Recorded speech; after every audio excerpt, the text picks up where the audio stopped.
Welcome to man robo.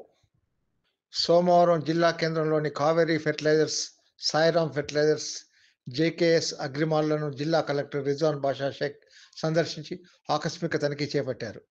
ఈ సందర్భంగా ఎరువుల విక్రయాలు, రైతుల కొనుగోలు వివరాల రిజిస్టర్లను తనిఖీ చేసి రోజువారీ విక్రయాల వివరాల గురించి ఆరా తీశారు. రైతులకు కొనుగోలు బిల్లులను తప్పనిసరిగా అందించాలన్నారు. అన్ని రికార్డులను ఎప్పటికప్పుడు సరైన విధంగా నిర్వహించాలని సూచించారు. అలాగే కనీస మద్దతు ధరకే ఎరువులను విక్రయించాలని స్పష్టం చేశారు. అధిక ధరలకు అమ్మితే కఠిన చర్యలు తప్పవని హెచ్చరించారు.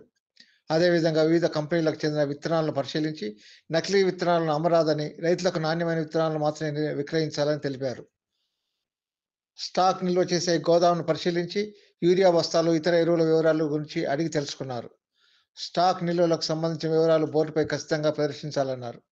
సాయిరామ్ ఫెర్టిలైజర్స్లో స్టాక్ డిస్ప్లే బోర్డు లేనందున యజమానిపై ఆగ్రహం వ్యక్తం చేశారు. ఈ మేరకు ఆ దుకాణంపై జరిమానా విధించాలని డిఏఓను ఆదేశించారు. అదేవిధంగా అక్కడున్న రైతులతో మాట్లాడి ఎలాంటి ఎరువులు ఉపయోగిస్తున్నారు, అధిక ధరలకు విక్రయిస్తున్నారా వంటి విషయాలను అడగ్గా నాణ్యమైన ఎరువులను ఉపయోగిస్తున్నామని, కనీస మద్దతు ధరకే విక్రయిస్తున్నామని రైతులు కలెక్టర్కు వివరించారు. ఈ తనిఖీలో కలెక్టర్ వెంట డిఏఓ రామారావు నాయక్, ఏడీ బీనా, ఇతర సంబంధిత అధికారులు, సంబంధిత సిబ్బంది తదితరులు పాల్గొన్నారు.